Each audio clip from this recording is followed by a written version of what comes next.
A preview menu option has now been added to allow you to change the method of calculation for the index limit on a turn mill part.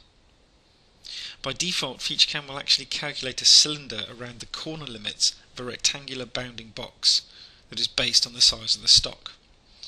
What this does is actually results in an unnecessary extension of the index position around the part when using a stock solid.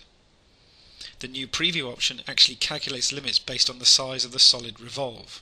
This gives a much more efficient index distance that is closer to the part. So in this example, I've already done some sort of previous machining, and what I want to do is just do effectively a gear shape around the outside of this component.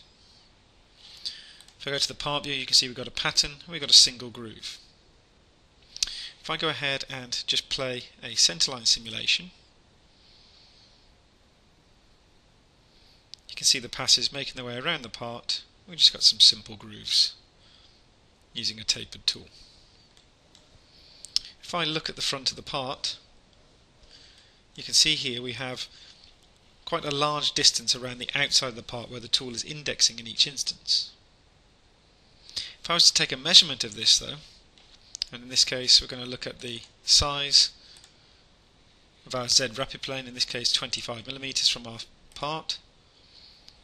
If I go ahead and just say show all, note I have some geometry here, so I have a circle that represents the outside edge of my part, and then I have a circle that represents 25mm above the component.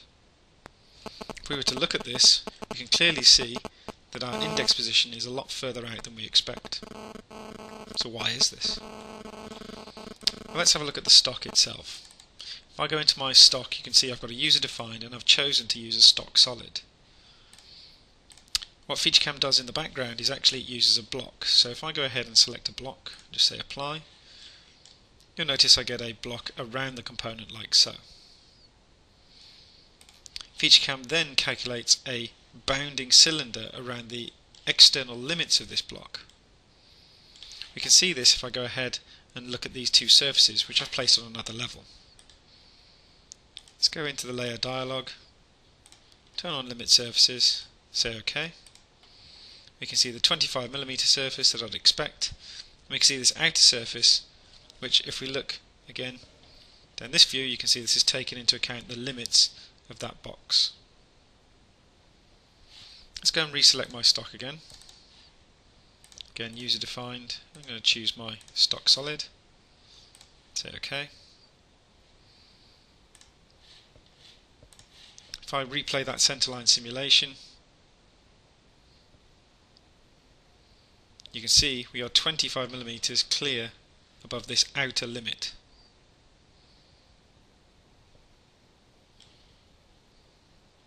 So to rectify this, I'm just going to turn off my surfaces. We can use our preview menu just by pressing the control key and right click.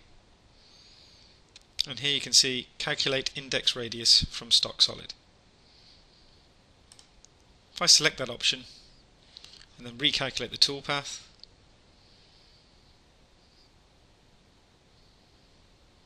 you can now see the distance is a lot closer to the part. This makes for a much more efficient machining process. If I was to look from the front view, you can now see that 25mm that I expected.